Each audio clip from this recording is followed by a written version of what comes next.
जी हो गए, पिताजी हो गए और माताजी, इनको जैसे कि भेजा गया है, प्रेस कॉन्फ्रेंस के माध्यम से बताया गया है, दोषी करार दिया गया है और जेल के अंदर भेजा गया है। विभिन्न सवाल हमारे हैं, हमारे साथ में मान सिंह जी और धरना स्थल के कुछ लोग हैं, उनसे बात करेंगे इस मामले को लेकर के। नमस्कार सर, सर आपका नाम करें।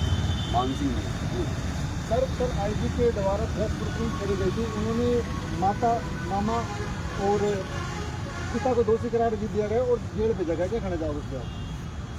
भाई कल पुलिस की आईजी के नेतृत्व में प्रेस कॉन्फ्रेंस सुनने के बाद भाई मुझे सारी रात बीत गई। सोचा क्या करें क्या नहीं करें, क्योंकि पुलिस ने जिस प्रकार से इस मुकदमे के अंदर मानवता को एक तरफ, कानून को गला घोट करके जिस प्रकार से निर्णय लिया है, मैं कह रहा हूं आम जन का तो कानून से विश्वास सा हो गया। कल आईजी साहब का मैंने पूरा प्रेस कॉन्फ्रेंस थी वो सुनी, तो आईजी साहब के उन सवालों का जवाब मैं आज मीडिया के माध्यम से आम जनता को और हर उस व्यक्ति को जो बेटी की और नारी का सम्मान करता है उनको देना चाहता हूँ। तो कल से लेकर के उस कॉन्फ्रेंस को लेकर के आज तक मेरे पास सैकड़ों कॉल आए, तो मैं इस लाइव के माध्यम से और आपके चैनल के माध्यम से बहुत स्पष्ट उनके एक सवाल का जवाब देता हूँ। सबसे पहले आईजी साहब ने कहा कि बच्ची की माँ को किसी अन्य पुरुष के साथ आपत्तिजनक व्यवस्था में देख लिया था, इसलिए बच्ची की माँ का और बच्ची का झगड़ा हुआ। माँ ने बच्ची को चप्पल से मारा, झाड़ू से मारा और बच्ची रूठ करके वहां से चली गई। और जाने के बाद थोड़ी देर बाद उस बच्ची को ढूंढने के लिए छोटी बेटी को ढूंढने भेजा। जब नहीं मिली तो दोबारा माँ ढूंढने गई, तो बच्ची कहाँ मिली? एक निर्माणाधीन मकान के अंदर बैठी हुई मिली। उसको बुलाने पर वापस नहीं आई और दोबारा वो ढूंढने गई माँ। चिंता होती है माँ को कि मेरी बेटी कहाँ चलेगी, तो दोबारा वो ढूंढने गई माँ। तो आईजी साहब कह रहे हैं कि दोबारा वो जली हुई अवस्था के अंदर माँ पे मिली। एक ऐसे सीनियर ऑफिसर को बिना तथ्यों के, बिना प्रमाण के आधी अधूरी बात कहती है। आईजी साहब से मैं पूछना चाहूंगा, ये तो बताते कम से कम कि उस बच्ची ने इतने कम समय के अंदर पेट्रोल की व्यवस्था कैसे कर ली, कहाँ से करी, गाड़ी में से लाई, किससे मांगा? वो बच्ची मुख बधिर जो 12 साल की, जो बोल नहीं सकती, सुन नहीं सकती। इस सवाल को वो गोलमोल कर गए और कह दिया कि बच्ची ने पेट्रोल डाला है। कहने से कोई मानने के लिए तैयार।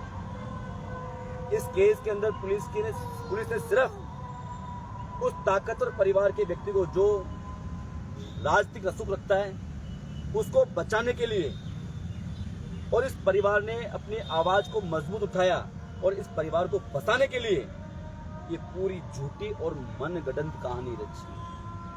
कुछ तथ्य जो प्रमाण के साथ मैं आपके सामने रख रहा हूं।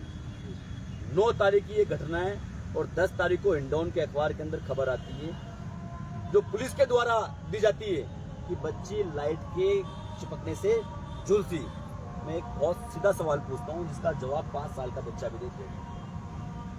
मारने वाला व्यक्ति कभी बढ़ चढ़ करके न्याय की मांग नहीं करता। अगर इनका इंटेंशन ऐसा होता है, इनकी भावना ऐसी होती, तो ये इतनी लंबी लड़ाई क्यों लड़ते?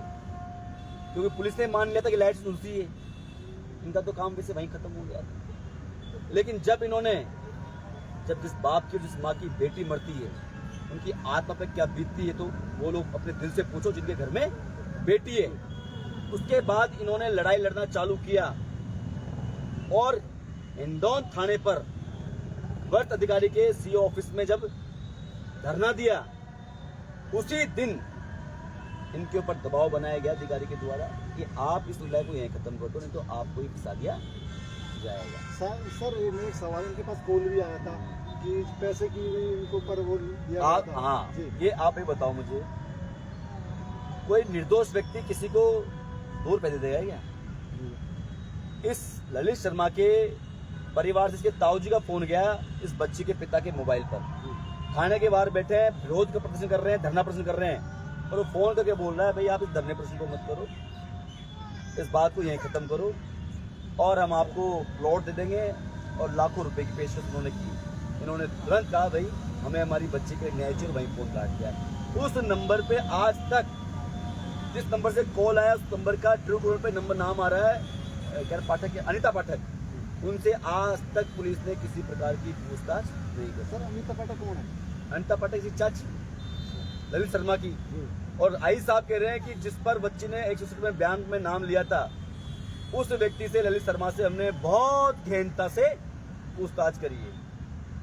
गहनता से पूछताछ तो इस बच्ची के परिवार से रिश्तेदारों से करी, जिनको मार मार करके पीट करके अवैध तरीके से हिरासत में रख करके इनको टॉर्चर किया, मारा पीटा, इसे कहते हैं पूछताछ। सर बयान के भाई ने वापस थाने में बुलाया गया और परिजनों ने आरोप भी धरनाकारियों ने आरोप भी लगाया कि मारपीट करने के बाद में बयान को बदल दिया गया। मारपीट के बाद बयान किसने बदले? बयान करवाया गया जबरदस्ती। हाँ, अरे पुलिस का काम है। तो आप मुझे बताओ 15 दिन तक ये कस्टडी लेना, क्योंकि आसानी से वो उन लोगों ने कबूल ही नहीं किया, लेकिन उनको मानसिक रूप से, शारीरिक रूप से इतनी यातना दी, इतना प्रताड़ित किया। कल आईजी साहब कह रहे थे कि उन्होंने कबूलनामा, मैं कहना चाहता हूँ आई साहब हम वकील हैं और आपके इस थाने के कबूलनामे को कोर्ट के अंदर जज साहब साइड में कोने में फेंक देते हैं, क्योंकि कोर्ट भी जानता है, जुडिशरी जानती है कि आप लोग अपनी बात को मनवाने के लिए कितने गलत तरीके मनवाते हैं। अरे 15 दिन बाद आप कह रहे हो प्रेस कॉन्फ्रेंस करके कि इन्होंने ऐसा किया है। एक सवाल का जवाब दूसरे एक सवाल का। Sir first time press conference हुई थी, जैसे प्रेस नोट जारी किया था, उसमें ये जल के आया कि ट्रांसफॉर्मर जल के मरी है, और अभी प्रेस कॉन्फ्रेंस करी पेट्रोल जाल के मरी है। मैं ये तो कह रहा हूँ पुलिस ने अपने बयान 3 बार बदल लिए, खुद ही प्रेस नोट के अंदर ही। पहले कहा कि लाइट चिपक के मरी, दोबारा कहा कि साहब इसको कोई केमिकल से जली है, और कल कहा कि पेट्रोल से जल के मरी। हमें इतना तो बता दो ये 10-12 साल की बच्ची कहाँ से पेट्रोल लाई, किस दुकान से लाई है, किस आदमी से लाई है, ये बताओ से। आपने जहर तो कह दिया कि लड़की का बाप गांव से लेके आया। अरे गांव से लेके आया, गांव में किसी दुकान से तो लेके आया वो। और इतने दिन से इस मांग को लेकर के हम आंदोलन कर रहे हैं, 1.5 महीने से। क्या पुलिस का ये धर्म नहीं बनता है, जिम्मेदारी नहीं बनती कि 4 लोगों को बैठ करके बुला करके और सारे एविडेंस तथ्य बता दे, लेकिन उनके पास कोई तथ्य को प्रमाण है ही नहीं। सारी कहानी झूठ में गढ़ी हुई है, इसलिए उन लोगों ने झूठ की कहानी जनता को गुमराह करने के लिए। आप सीधे सर आरोप लगा रहे हो आईजी के ऊपर, पूरा प्रशासन के ऊपर। बहुत 100% दावे के साथ कह रहा हूँ, अगर उनकी नीयत में खोट नहीं होता, उन्होंने जांच करी है तो 5 लोगों को बुला करके आप दिखा देते ना साहब, ये हमारे पास, तो कल आईजी साहब का सुना मैंने, हमारे पास एविडेंस के तौर पर वीडियो रिकॉर्डिंग है। अरे आप परिवार के 5 लोगों को बता दो ना, आप बुला करके कि साहब ये वीडियो है, इस दुकान से लेके आया था, बच्ची फलानी जगह से पेट्रोल लेके आई थी, इतने बजे लेके आई थी, इसने यहाँ पेट्रोल डाला, बता दो ना। क्यों नहीं बता? पहले भी हमने आंदोलन किए, और आंदोलन का एक जहाँ आंदोलन करते हैं वहाँ पे पुलिस उन जिम्मेदार लोगों को बुला करके बता देती है कि साहब ये प्रमाण इसके बाद। हमें कोई शौक थोड़ी है, इस परिवार को कोई शौक थोड़ी है बैठने का, लेकिन पुलिस ने जिस प्रकार से सब ये गुमराह करने के लिए, किसको गुमराह करने के लिए, 3 तारीख से विधानसभा चालू हुई, सदन चालू होगा, और ये मुद्दा राष्ट्र का मुद्दा बन चुका। सरकार की इसमें थू हो रही है, किरकिरी हो रही है, और 2 महीने बाद चुनाव आ रहे हैं, उपचुनाव। सिर्फ सरकार ये चाहती है कि हमारी बदनामी ना हो और उपचुनाव के अंदर हम हार नहीं जाए, विधानसभा के अंदर मुद्दा नहीं उठे, इसलिए इस मुद्दे को झूठा बना करके ये कहानी समाज को गुमराह करने के लिए एक कहानी झूठी रच के कल उनको कोर्ट के अंदर लोगों ने पेश किया। सर मेरा एक सवाल है, इतना कुछ होने के बाद में क्या लगता है डिंपल मीणा को न्याय मिल पाएगा? ये राजस्थान की जनता तय करेगी, और राजस्थान की जनता पर और समाज पर हमें भरोसा है। पूर्व में भी जनता ने कई आंदोलन किए हैं और जनता से बड़ी कोई ताकत नहीं होती, मुझे पूरा विश्वास है। 3 तारीख को जब विधानसभा चालू होगी तो विपक्ष के नेता विधानसभा चलने नहीं देंगे, इस बात का जवाब उनको देना पड़ेगा, और जो सवाल हमारे हैं उनके बारे में हमें संतुष्ट करना पड़ेगा, और ये मेरी चेतावनी। सर आगे की रणनीति की बात करते हैं, आगे रणनीति क्या है सर? आगे की रणनीति हमारी साफ, ये पुलिस प्रशासन को, सरकार को हमारी चेतावनी। सरकार चाहती है कि वास्तव में इस मामले के अंदर न्याय हो, तो चोर को जांच का किसी, अगर मान लो साहूकार कोई व्यक्ति है तो वो किसी प्रकार की जांच कराने के लिए तैयार है। हम कह रहे हैं सीबीआई जांच करो। आप क्यों डर रहे हो, आप क्यों पीछे उठ रहे हो? 12 साल की बच्ची जिसको दुष्कर्म के बाद मार दिया गया, उसके फोटोग्राफ, तो उस बच्चे के फोटोग्राफ्स हमारे मोबाइल पे यदि किसी को देखने हो तो आ जाना, क्योंकि उसको हम सोशल मीडिया पे डाल नहीं सकते।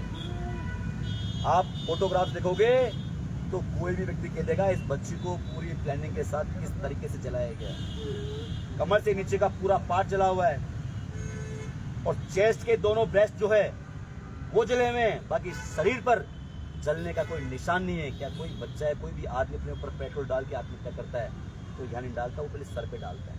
और सर 10 साल की बच्ची है, कैसे आत्महत्या कर सकती है? सोच भी नहीं ऐसा सकता। सोच, मैं कह रहा हूँ हर माँ, इस दुनिया में ऐसा एक भी परिवार नहीं है जब माँ और बेटी नहीं लड़ती, जब माँ और बेटा नहीं लड़ता।